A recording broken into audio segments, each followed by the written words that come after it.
بسم اللہ الرحمن الرحیم۔ السلام علیکم ناظرین، حضرت داؤد علیہ السلام کی قوم بندر کیوں بنی؟ انہوں نے اللہ رب العزت کے کون سے حکم کی نافرمانی کی تھی؟ کیا دنیا میں موجود تمام بندر اسی قوم کی نسل سے ہے؟ یہی ہماری آج کی ویڈیو کا موضوع ہوگا، اور آج ہم آپ کو حضرت داؤد علیہ السلام کی قوم کی متعلق مکمل معلومات فراہم کریں گے۔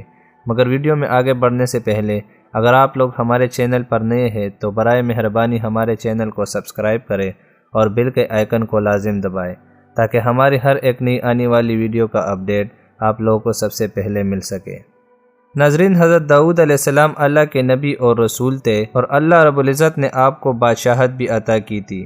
انبیاء کرام میں حضرت آدم علیہ السلام کے بعد حضرت داؤد علیہ السلام ہی وہ پیغمبر ہے جنہیں قرآن مجید نے خلیفہ کے لقب سے نوازا ہے۔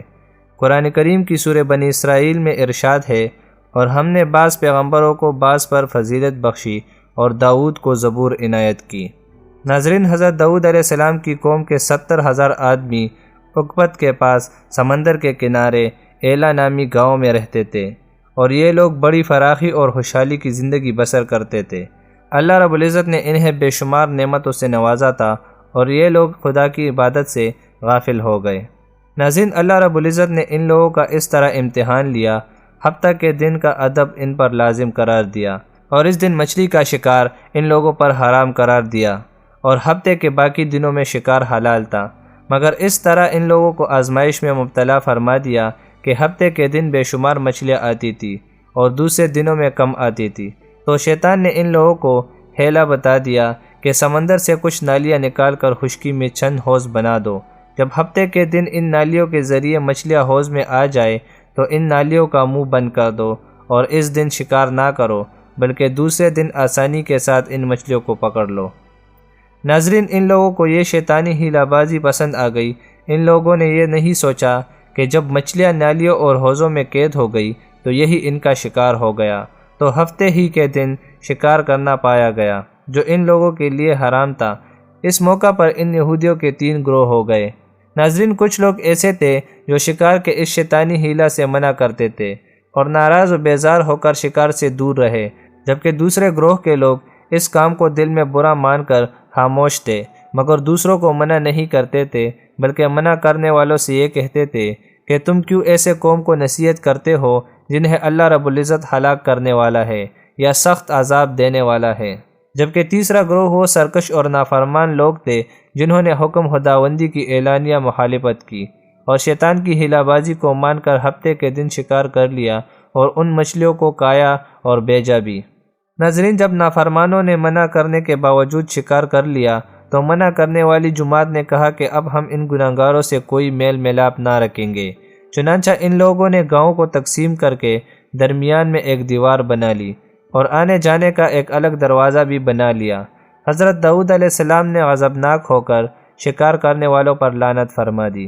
اس کا اثر یہ ہوا کہ ایک دن خطاکاروں میں سے کوئی بھی باہر نہیں نکلا، تو انہیں دیکھنے کے لیے کچھ لوگ دیوار پر چڑھ گئے تو کیا دیکھا کہ وہ سب کے سب بندروں کی صورت میں مسح ہو گئے ہیں۔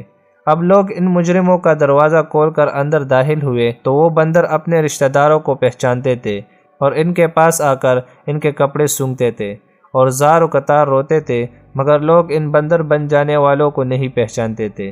ان بندر بن جانے والوں کی تعداد تاریخ میں 12,000 لکھی ہے۔ یہ سب 3 دن تک زندہ رہے اور اس درمیان میں کچھ کھا پی نہ سکے، بلکہ یوں ہی بھوکے پیاسے سب کے سب ہلاک ہو گئے۔ شکار سے منع کرنے والا گروہ ہلاکت سے سلامت رہا، اور صحیح قول یہ ہے کہ دل سے برا جان کر خاموش رہنے والوں کو بھی اللہ رب العزت نے ہلاکت سے بچا لیا۔ ناظرین، سورہ بقرہ کی آیت نمبر 65 میں اللہ رب العزت کا ارشاد ہے، اور بے شک ضرور تمہیں معلوم ہے کہ وہ جنہوں نے ہفتہ میں سرکشی کی تو ہم نے ان سے فرمایا کہ ہو جاؤ بندر دھتکارے ہوئے۔ ناظرین، یہ مفصل واقعہ سورہ الاعراف میں موجود ہے، جس سے معلوم ہوتا ہے کہ شیطانی ہیلہ بازیوں میں پڑھ کر اللہ رب العزت کے احکامات کی نافرمانیوں کا انجام کتنا برا اور کس قدر خطرناک ہوتا ہے، اور خدا کے نبی جن بد نصیبوں پر لعنت فرما دے وہ کیسے ہولناک عذاب الہی میں گرفتار ہو کر کیسے ہلاکت اور عذاب النار میں مبتلا ہوتے ہیں اور دونوں جہاں میں ذلیل و خوار ہو جاتے ہیں۔ ناظرین، اصحاب ایلہ کے اس دل دہلا دینے والے واقعے میں ہر مسلمان کے لیے بہت بڑی عبرتوں اور نصیحتوں کا سامان ہے۔ کاش اس واقعے سے مسلمانوں کے دلوں میں خوف خداوندی کی لہر پیدا ہو جائے اور اللہ اور اس کے رسول کی نافرمانیوں میں بھٹکنے سے منہ موڑ کر صرف صراط مستقیم کی راہ پر چل پڑے اور دونوں جہانوں کی سربلندیوں سے سرفراز ہو کر اعزاز و اکرام کی سلطنت کے تاجدار بن جائے۔ ناظرین، اب ایک انتہائی اہم سوال یہ ہے جو اکثر لوگوں کے ذہن میں ہوتا ہے کہ کیا اس وقت دنیا میں موجود تمام بندر اسی قوم کے نسل سے ہے؟ تو اس کا جواب یہ ہے کہ حضرت عبداللہ بن مسعود رضی اللہ تعالیٰ عنہ سے صحیح مسلم میں منقول ہے کہ بعض لوگوں نے اپنے زمانے کے بندروں اور خنزیروں کے بارے میں حضور صلی اللہ علیہ وآلہ وسلم سے دریافت کیا کہ کیا یہ وہی مسح شدہ شکلوں والے یہودی ہے؟ آپ صلی اللہ علیہ وآلہ وسلم نے فرمایا، اللہ رب العزت جب کسی قوم میں مسح صورت کا عذاب نازل کرتے ہیں تو ان کی نسل نہیں چلتی بلکہ چند روز میں ہلاک ہو کر ختم ہو جاتے ہیں۔ بندر اور خنزیر دنیا میں پہلے سے ہی موجود تھے۔ امید کرتا ہوں دوستو آپ لوگوں کو ویڈیو پسند آئی ہوگی، تو ملتے ہیں اگلی ویڈیو میں، تب تک کے لیے اللہ حافظ۔